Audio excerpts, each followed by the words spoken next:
Hey, how you doing? I'm good. It's a Thursday afternoon in the bunker, that of Breaking Fate Entertainment Studios, and I'm looking at Snapchat at the moment.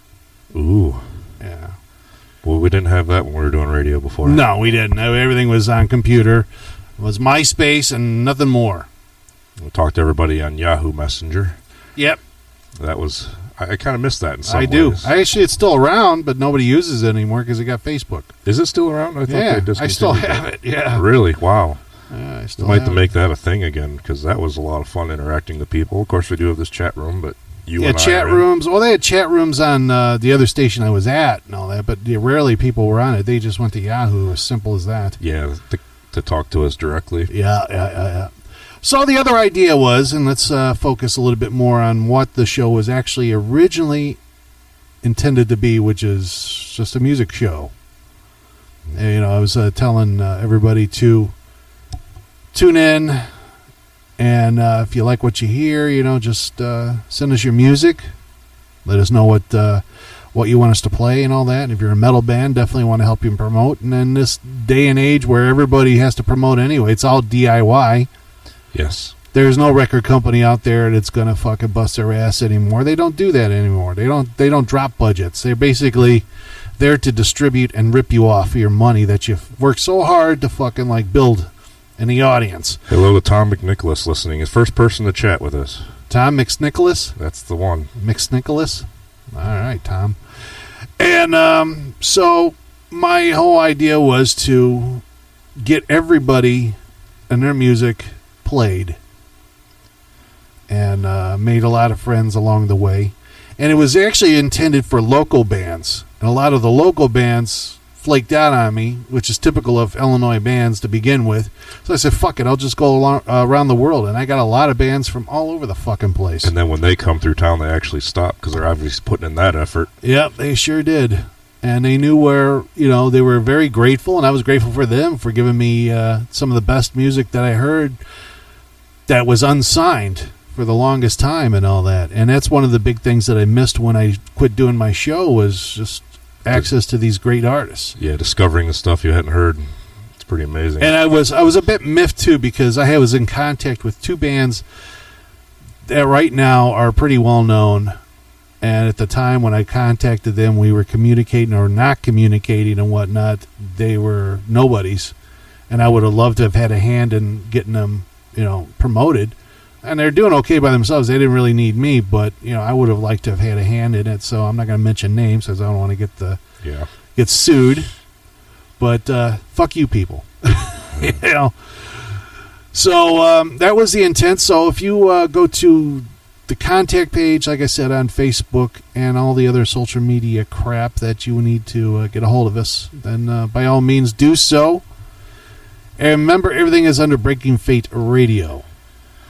At BreakingFateRadio.com. Hello to Bo, by the way. We're getting some people in the chat room finally. They're waking up and joining us. I'm sure they slept in today, since most of them didn't have to go to work. Nobody goes to work anymore. You remember growing up, everybody used to give you shit. Mom and Dad usually. Go out and get a job. Quit being so fucking lazy. And now it's being proactive to be fucking lazy. This is a bizarre world that we live in, fuckers. Yep, I just saw this meme today. It's this guy laying on a couch all sprawled out, looking like he's just passed out drunk or whatever. At the top of it, it says, being lazy in 2016, and the exact same photos at the bottom, being proactive in 2020. Pretty amazing. I don't know how long this whole coronavirus shit's going to go on. I hear between weeks and then months and then possibly years. I don't know. But if you get paid, it seems like if you get paid just to sit on your ass, that's the dream right there, buddy. Right. I'll just come here and do the show. And I'm like 4 feet away from you and all that. So I'm not worried about catching anything from you, except maybe bacon grease. Yeah. Compromised immune system. I've been staying inside a lot. It sucks. I get to go home and all that. I do that. It's just, I'm just thinking about the possibilities of, like, what if we are shut in forever? Well, that'd be hell. I mean, I'm already right now ready to strangle a few people in my house. So, I mean, what if martial law took over, really? I mean, it could just be... Then I would just have to be a chronic masturbator. What's so different about now, then? I have options. Oh. It's like this whole thing of sheltering in place. It's just like, I have the freedom to go out and do stuff. Now they're like saying, no, you stay in, motherfucker, because of this virus. I'm like, fuck you, I'm going to Willie's. Now it's just like, you get shut in by the fucking military. I could go out. I could have went out to the woods and had some fun or something like that, But now I'm shut in. Now I'm forced to do it at home. Come on, dude. That stuff gets kind of old after a while. I mean, I have bored dick syndrome right now.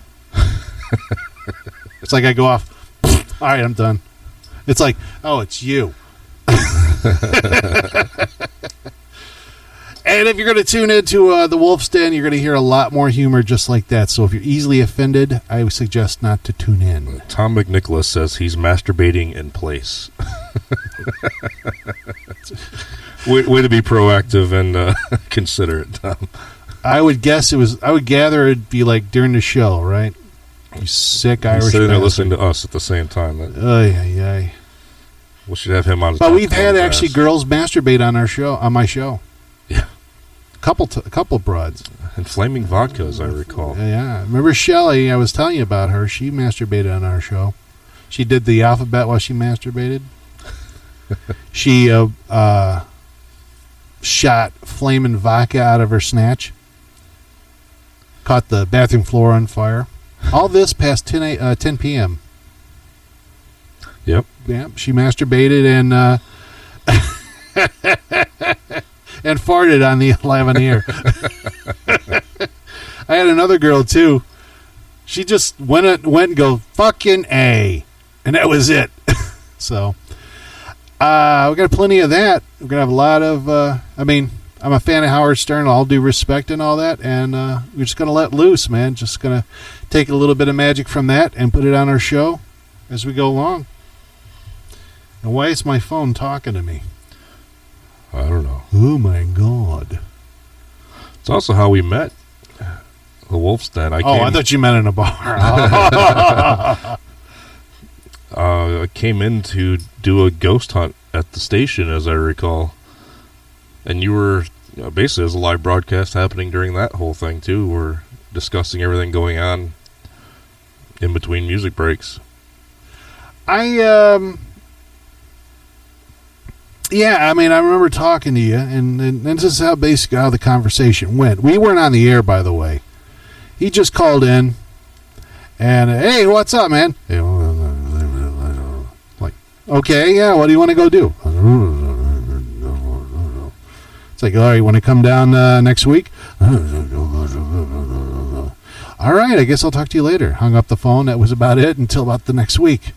I remember that I was talking to the manager who worked there. She's like, yeah, these guys are pretty cool and all that. There's this guy Willie, and then there's a guy named George, and then there was this other person. And we're like, oh, great, cool. Just tell them to drop me a line. And it started off as basically just sitting there. We communicated on the Yahoo, like you said. Yeah. And then you called, and we talked for a little bit.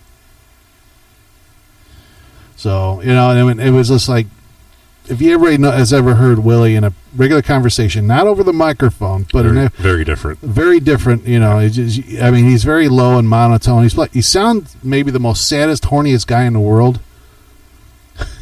But, he's like, huh? I said I was going to do it. Oh. Oh, do you remember that one time we went to? And he had glasses, too, so you didn't see his eyes. You just saw light reflection. It was like, it's like he's had a stroke, So he's just mumbling and stumbling along and all that. I tell you, we were talking too that the people I usually attract are basically characters that are just really off and all that. And Willie's one of those types, and another guy that was really off and all that. And then his friend is, and then another couple more people came in. And it was a lot of fun. It's like if you're weird, strange, peculiar, and all that, you think you can add some huge elements to the show, you're more than welcome to come out. But you got to be interesting. You can't be a dead fish. A dead fish. One time we did that thing at the And say Tom McNicholas says, I met Wolf on the set of Spilt Blood, and you scared the hell out of me. Abso-friggin-lutely, you chronic masturbating son of... We'll have Tom come on and talk about his ass. No. That's one rule. We're not going to have Tom on the air to talk about his ass. You want to talk about a guy who grabs a ball and runs with it. He goes through the whole goddamn thing. You know anything, dude? He just ripped open the shack and all this fluid came out. It dripped down my leg. I swear to God, I thought it came out of my poopy hole.